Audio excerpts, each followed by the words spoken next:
সাম্প্রতিক সময়ে পিনাকি ভট্টাচার্য ব্যাপকভাবে জনপ্রিয় হয়েছেন।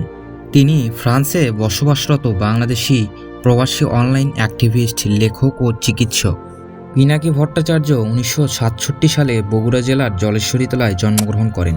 তিনি বগুড়া জেলা স্কুলের শিক্ষক শ্যামল ভট্টাচার্যের বড় ছেলে। চিকিৎসাবিদ্যায় পড়াশোনা করলেও তিনি বর্তমানে পেশায় যুক্ত নন। তিনি বর্তমানে রাজনৈতিক আশ্রয়ে আছেন ফ্রান্সে এবং সেখানে তিনি পিএইচডি করছেন। তিনি আমেরিকান ইন্টারন্যাশনাল ইউনিভার্সিটি বাংলাদেশের একজন অতিথি শিক্ষক। সেখানে তিনি এনভায়রনমেন্টাল টক্সিকোলজি পড়াতেন। তিনি বগুড়া জেলা স্কুল থেকে ম্যাট্রিক এবং সরকারি আজিজুল হক কলেজ থেকে ইন্টারমিডিয়েট পাশ করেন এবং পরবর্তীতে রাজশাহী মেডিকেল কলেজে তিনি ভর্তি হন।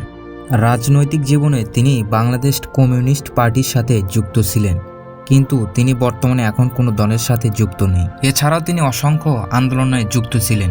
90-এর স্বৈরাচারী বিরোধী আন্দোলন, 2013-এর শাহবাগ আন্দোলন, 2018-এর নিরাপদ সড়কচাই আন্দোলন, 2024-এর কোটা সংস্কার আন্দোলন সহ অসংখ্য আন্দোলনে তিনি যুক্ত ছিলেন।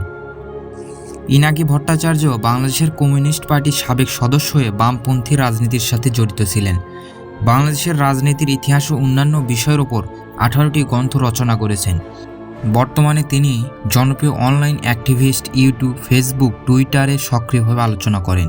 ইউটিউবে তার 32 লক্ষাধিক এবং ফেসবুকে তার 16 লক্ষাধিক অনুসারী রয়েছে।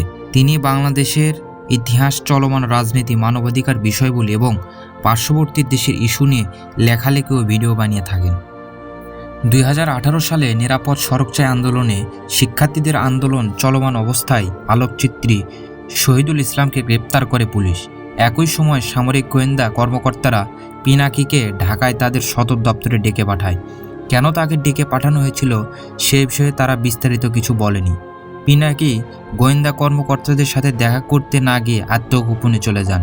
গোয়েন্দা কর্মকর্তারা একাধিকবার পিনাকির বাসস্থান এবং অফিসে অভিযান চালিয়ে তাকে খুঁজেছিলেন। আত্মগোপনে থাকাকালীন সময়ে কর্তৃপক্ষ তার দেশ ত্যাগের উপর নিষেধাজ্ঞা জারি করে। এ সময় তিনি বন্ধুদের সহায়তায় দেশ ছাড়তে সমর্থ হয় এবং 2019 সালের জানুয়ারিতে ব্যাংকক পৌঁছান। এর 2 মাস পরে তিনি ফ্রান্সে পৌঁছেন এবং বর্তমানে সেখানে তিনি রাজনৈতিক আশ্রয়ে রয়েছেন।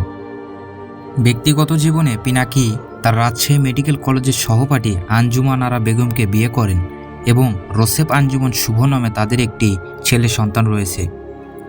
এছাড়াও বর্তমান সময়ে তিনি ফুলকুমারী নামে নতুন একটি গ্রন্থ প্রকাশ করেন, যা অ্যামাজন প্ল্যাটফর্মে দ্বিতীয় অবস্থানে বেস্ট সেলার হিসেবে রয়েছে।